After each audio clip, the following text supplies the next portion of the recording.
Donc la question c'est, j'ai besoin d'un site internet. Vraiment? Salut, c'est Marion Richard, mon beau projet à Porto. Ce que tu vois derrière moi, c'est des bouteilles. Je suis dans une cave, je suis dans la cave Augustos. C'est encore une maison qui foule aux pieds, en partie, bien sûr, pas toute la production, mais en partie. Et c'est dommage, je ne peux pas te faire goûter ce Porto de 8 ans d'âge. Si tu as une activité, si tu as un projet, si tu as une boutique, si tu as un produit, certainement que tout le monde doit te seriner en te disant il te faut un site internet, tu ne sais pas comment démarrer. Le site, c'est un peu le Graal, en fait, du porteur de projet. Ça ressemble jamais tout à fait à ce qu'on a imaginé. C'est toujours plus mythique et merveilleux que le produit fini. Et surtout, parfois, c'est le vrai parcours du chevalier, le vrai parcours du combattant pour l'obtenir. Bon, moi, je suis pas développeur, je vais pas te faire une vidéo technique. N'hésite pas à faire un commentaire sous la vidéo. Si toi, c'est ta partie, tu peux faire appel, bien sûr, à un professionnel. Et il faut savoir que c'est pas parce que tu fais appel à un indépendant que c'est un travail de moins bonne qualité qu'une agence de com.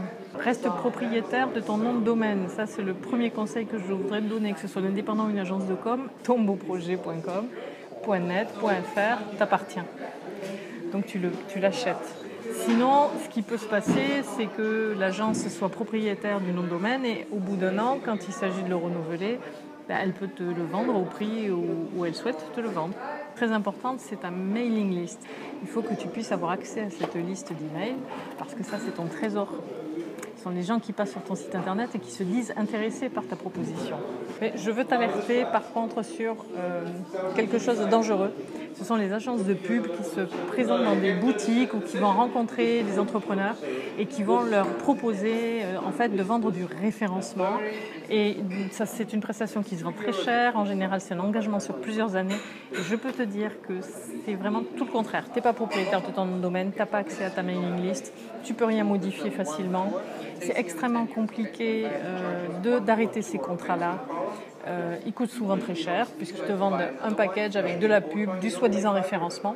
Il faut savoir que le référencement, le meilleur, c'est le référencement naturel. C'est celui qui va fonctionner parce qu'il y aura du contenu sur ton site, du contenu de qualité, du contenu qui va intéresser une communauté, qui va être partagé et qui va être actualisé. Il y a des méthodes, il y a ce qu'on appelle le SEO, Search Engine Optimization, je crois, SEO, en anglais SEO. Et il y a plein de petites méthodes que tu peux apprendre pour améliorer tes articles, pour améliorer la visibilité de ton site. Mais sache que ça, il faut vraiment avoir un budget spécifique si tu veux payer quelqu'un pour faire du référencement. Moi, je pense que c'est pas nécessairement l'urgence quand on démarre. Tu as dû entendre parler des plateformes gratuites comme Wix ou Mondsite. L'avantage de ces plateformes, c'est qu'elles sont gratuites. Et l'avantage d'une plateforme comme Wix, par exemple, c'est qu'elle est très intuitive et les templates, donc les modèles graphiques, sont très jolis. Il faut le dire, c'est absolument réussi. Par contre, si tu veux passer à la deuxième étape, c'est-à-dire avoir ton nom de domaine et non pas http://tombeauprojet.com, ce qui est une adresse que personne ne tapera jamais sur Google, il va falloir que tu payes. Ce qui fait la même chose que si tu avais un hébergement à toi chez un hébergeur.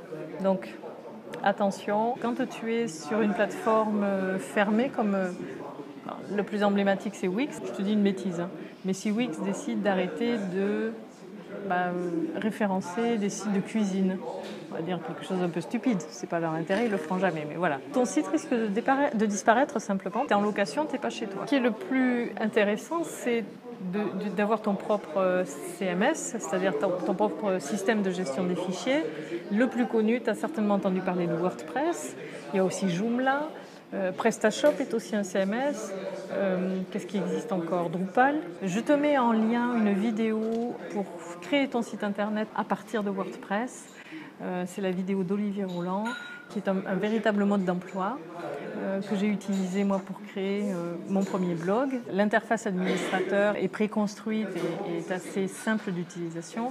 Il faut quand même peut-être avoir un accompagnement professionnel si tu veux avoir un site qui soit un petit peu plus sophistiqué avec certaines fonctionnalités particulières, si tu veux une boutique, si tu veux mettre un système de captation de mails qui soit un petit peu plus sophistiqué que simplement une newsletter par exemple. L'avantage d'utiliser un CMS, c'est que tu es chez toi. Tu vas surtout pouvoir le faire évoluer comme tu le souhaites, les fonctionnalités ne seront pas limitées, si ce n'est éventuellement par ton budget. Il y a encore une formule encore plus simple. Si ça te fait peur d'avoir un site internet, c'est carrément d'utiliser les réseaux sociaux. Aujourd'hui, tu peux avoir une véritable boutique, tu peux avoir une véritable vitrine de ton activité sur Facebook par exemple. Je dis souvent, une page Facebook bien menée est parfois plus intéressante qu'un site internet pas très bien conçu. Tu peux vraiment dire qui tu es en utilisant LinkedIn si tu fais du B2B, du business to business et que tes clients sont d'autres professionnels. En tout cas, il y a vraiment d'autres moyens de faire sans forcément payer très cher, sans forcément faire appel à toute une usine à gaz pour monter ton site internet.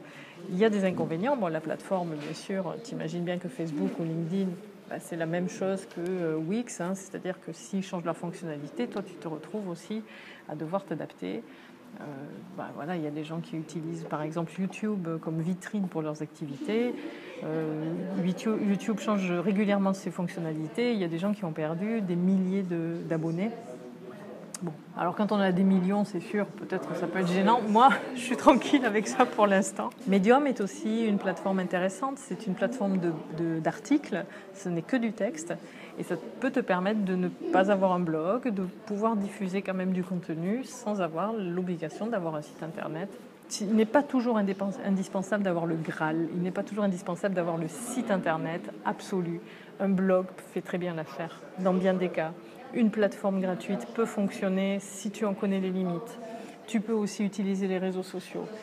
Tu peux faire appel bien sûr aussi à un indépendant et pourquoi pas faire appel à une agence de com. J'espère t'avoir pu donner quelques pistes de compréhension. On grandit ensemble.